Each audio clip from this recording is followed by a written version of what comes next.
Okay, folks, this, in my opinion, is that rock today. His father would have been standing to the left a little bit. As you can see, underneath, in this, considering it's May and the waters are high, this is going to require me to go into some very cold water and reach under there. I do not want to do that. I'd prefer to come back in August. But then I told myself, Eric, you mean to tell me, after a year and almost 2 years of searching, you've not got the gumption to get in that water? I mean, it's probably no colder than the ocean. I used to go to the ocean when I was younger. In the earliest in the summers you could get, they'd be telling people it's not really swimming weather yet on the beaches. I'd hit those waves and almost go into a fetal position. I didn't care. Now I realize I'm a lot older now than I was then. But see, here is, in my opinion, folks, the blaze. There, if you look at the picture, you would have a fair amount of open space beneath the rock.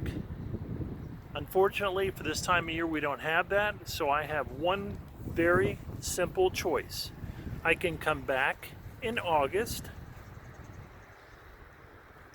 You see, the water is not terribly deep.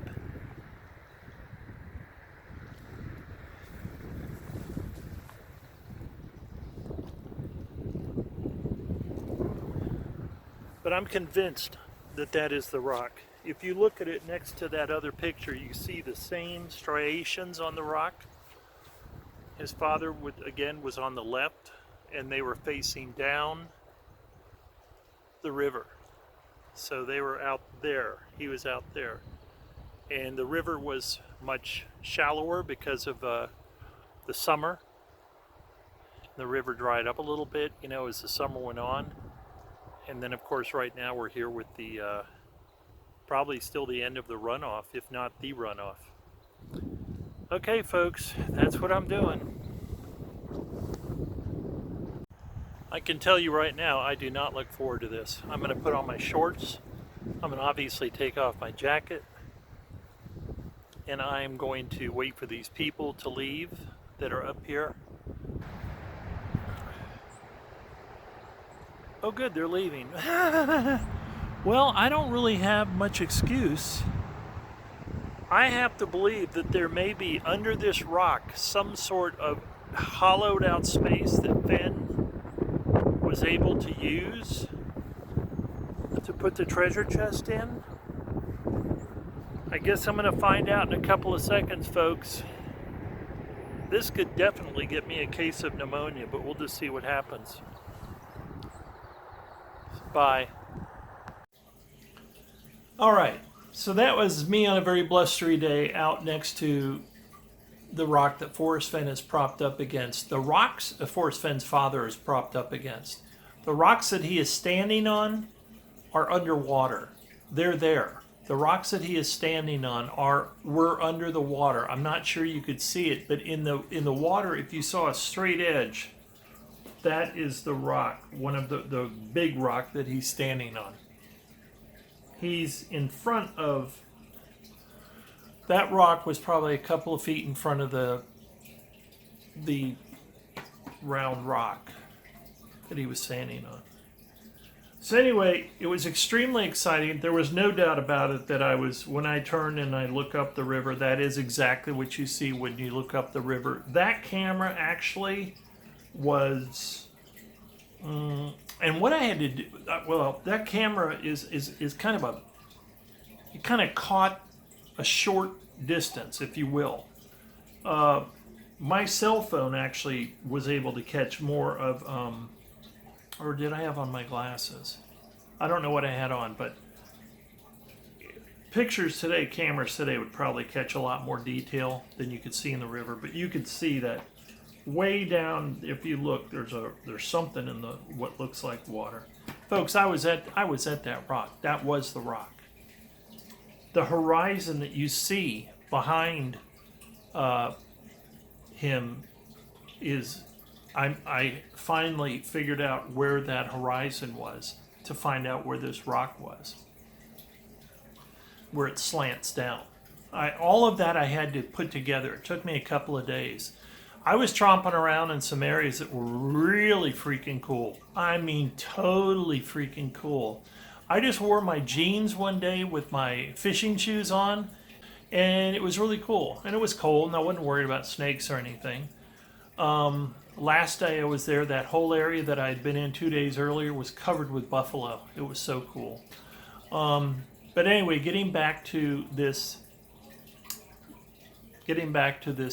I'll just call it, for the sake of this video, this blaze that I found. You don't see it, but I do get into the water.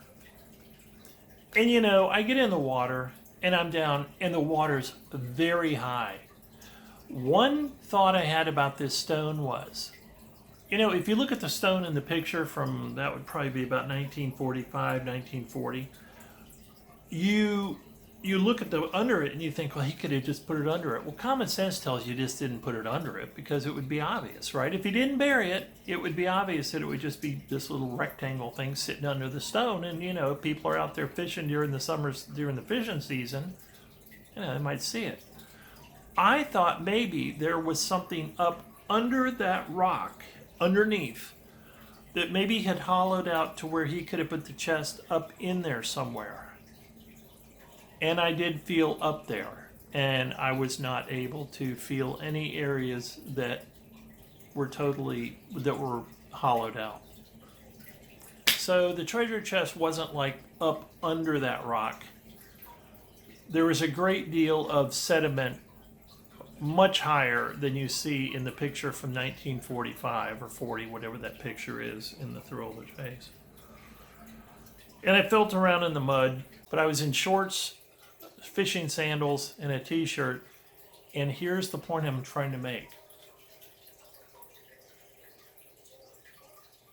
Folks, this concept of Forrest Fenn's afternoon hikes to take the treasure in,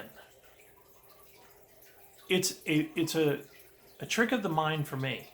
When Forrest Fenn says, I took 2 trips to take the treasure in, I took 2 trips to take the treasure out, because I divided a 42-pound treasure up into halvies, and I did it in an afternoon. It's almost like I start going, okay, that's 1 o'clock to 5 o'clock. So let's say 1 o'clock to 5 o'clock is 4 hours. And so therefore, or let's say 12 o'clock to 5 o'clock. So that's 5 hours. And so let's say therefore let's divide 4 into 5. And so, blah, blah, blah.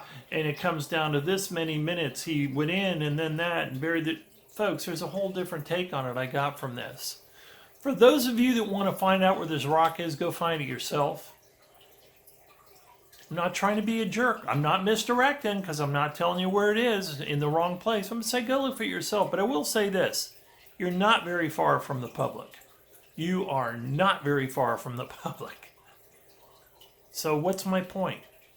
My point is, whoever said that you have to think in terms of the afternoon being split up, one trip, 2 trips, one trip you get back at 1, one trip you get in at 2, one trip you get back at 3, one trip you get back at 4. You know what I'm saying? Or however that worked out. You know what I'm trying to say? What if Fenn was doing what I was doing? I was very conscious of people.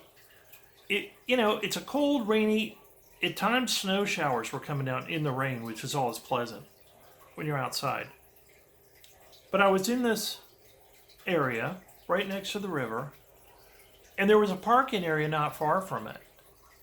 I would say from a road that I was on, that rock was no more, and it's so wonderful that I did the 200, 500 thing. It is so wonderful I did that. I knew that could have some relevance to what I was doing on this trip, but I can tell you now that rock, from what I remember 200 was, that rock is probably about 100 foot off a road. So what's my point? My point is, what if this treasure is not nearly as far off a road or a parking lot as we think. What if part of the afternoon that Fenn spent taking this treasure in and hiding it was him dealing with being alone? In other words, what if people were coming and going and he was, because that's what I was doing. I was around this rock and I was going to get in the water and someone would pull in nearby, close enough to see me. And I would just like stand around going like this, you know. When I finally left the area, an elderly couple, well, I say elderly, they're probably around, I would say they're probably around 80. Nice couple, white-haired people came down. And they came right down to where I was. They came right down to like within, the man came down and he was just kind of looking at the river and kind of nodded at me like he didn't really care about me. Of course, I'm just standing next to this rock, like doo-doo-doo-doo-doo. I'm just standing next to a rock by a river. It's a really interesting rock, you know. Then his wife came down and she and I were talking about the weather and stuff. But it occurred to me it was just time to go. But what I had been doing up until that point was there were a couple of people that would pull in and look near me or look near this river view.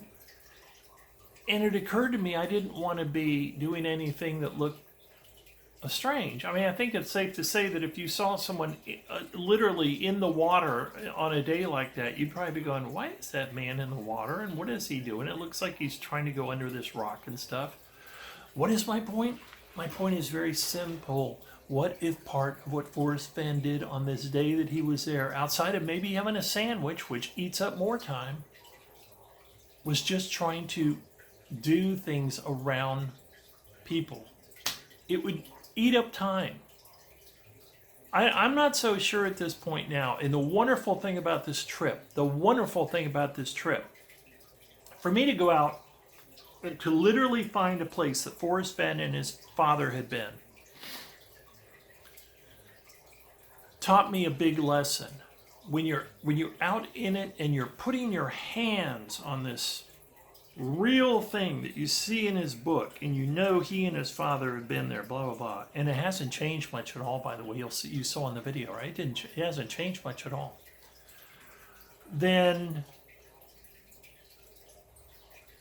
you realize how skewed up you have it from sitting at home behind your desk or in your easy chair or whatever you're doing when you're thinking about this. It's like I said about this mental thing with the in one afternoon. I swear to God, I must tell myself, okay, how many times could you fit 4 trips into 12 o'clock to 5 o'clock or 12 o'clock to 6 o'clock, and then maybe leave time to actually put the treasure together once you take the 2 halves, and then to hide it. And you're thinking all this stuff out, and you're going, what if it was only except for 200 and 500 feet? Now that's where it kind of hit me upside the head. I said, Eric, you're pretty sure that treasure chest is not anywhere around this rock. Not that I could see. I looked down the river, by the way. It says, look quickly down. And when I looked quickly down the river, I saw rocks in the river. I mean, if it's one of those rocks, if I'm looking down from there and it's one of those rocks in the river, well, let's just say this. I think I'm going back to this area in August. If any of you are figuring out where I was, see you there. It's a 9-mile hole. 9-mile hole stretches a bit on the Madison. Maybe I'll see you there. Maybe we should all wear tinfoil hats so that we recognize other searchers. If you see me, see this tall guy rambling around near rivers and stuff, and I've got a tinfoil hat on, you'll say, you're a Forrest Fenn searcher. If I see people on the hunt and they're in a tinfoil hat, like in a restaurant, I'll go, Forrest Fenn? Yeah, right on, man. That's pretty funny. For me, anyway. What was I going to say? Oh, I think I will be going back to this area or close to it, but I've got to tweak some more. Gosh, I lost my train of thought there. What was I going to say?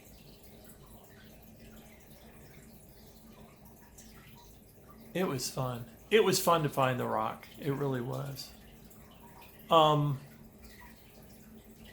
But I mean, if he meant quickly look down the river, there were a lot of rocks in the river. And it almost got to the point, I didn't look as much under the rock as I could have because I weenied out a little bit. I was in the water, and I was in the water crouched down, feeling around under that rock like I told you to see if there was any empty places up around it. And I got pretty much all around it.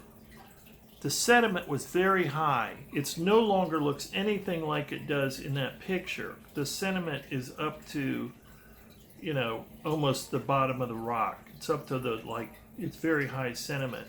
Those rocks that you see that Mr. Fenn is standing on, you now see the tops of those rocks in the mud. You can see the outline of the tops of the rocks. But just a wonderful trip. Never been to Yellowstone. You'll see some pictures from Yellowstone in this video. Everyone have a good day. I hope everyone's having fun. Don't get so freaked out about this hunt. Please don't get too freaked out about my personal videos. This is a hobby for me. I'm going out and I'm looking for the treasure as a hobby. And if I find it, wonderful. If I don't, not as wonderful, but still, I like doing this. I just find it a fun preoccupation. That's all. It's a puzzle. It's a really good puzzle. So I hope you enjoyed. I hope you enjoyed me showing you something from The Thrill of the Chase, the book, and maybe gave you some ideas about a different way of looking at things in the book. But who knows what's going through Fenn's mind when he makes these hints in interviews and talks about full-page ads over and over again. I don't know. Everybody have a good day. Tober and Belle say hi.